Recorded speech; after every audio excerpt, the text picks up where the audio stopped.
ہوں کہ میں نے جیسے آپ کے شروع کے 2 سوالوں کے جواب دیے تھے کہ گورننس کے ایشو ہیں. اس شہر کا مسئلہ کیا ہے؟ اس شہر کا مسئلہ یہ ہے کہ لوگوں کی جو بنیادی ضروریات زندگی ہیں وہ ان کے ڈور اسٹیپ پہ اویلیبل نہیں ہے. جب ڈور اسٹیپ پہ اویلیبل نہیں ہوتی تو لوگ پھر وہی والی بات جو کہ بڑے بڑے ہماری جماعتیں جو ہیں وہ بری لگ رہی ہوتی ہیں وہ لوگ کرنا شروع ہو جاتے ہیں کہ شاید یہ جو ایگزسٹنگ نظام ہے اس سے بہتر یہ والا آپشن ہو.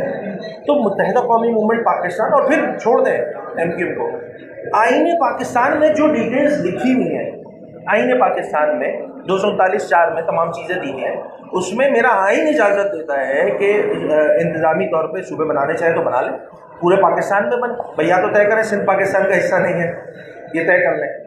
ایسا تو نہیں ہے، جب ہے تو آئین پاکستان ادھر بھی اپلائی ہوتا ہے. تو یہ والی باتیں شروع ہو جاتی ہیں.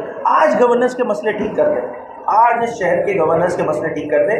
آج پورے پاکستان میں دیکھیں نا، کے پی کے میں بھی آوازیں آتی ہیں، پنجاب میں بھی آوازیں، ساؤتھ پنجاب والی سائڈ پہ. بات بڑی سمپل سی ہے، آپ گورننس کے جو مسائل ہیں لوگوں کے وہ ڈور اسٹیپ پہ حل نہیں ہو رہے. جب حل نہیں ہوں گے تو پھر یہ والی باتیں آئیں گی، اور یہ والی باتیں جب آئیں گی تو خاص طور پہ ہماری جو 2 بڑی جماعتیں ہیں ان کو بڑی بری لگے گی.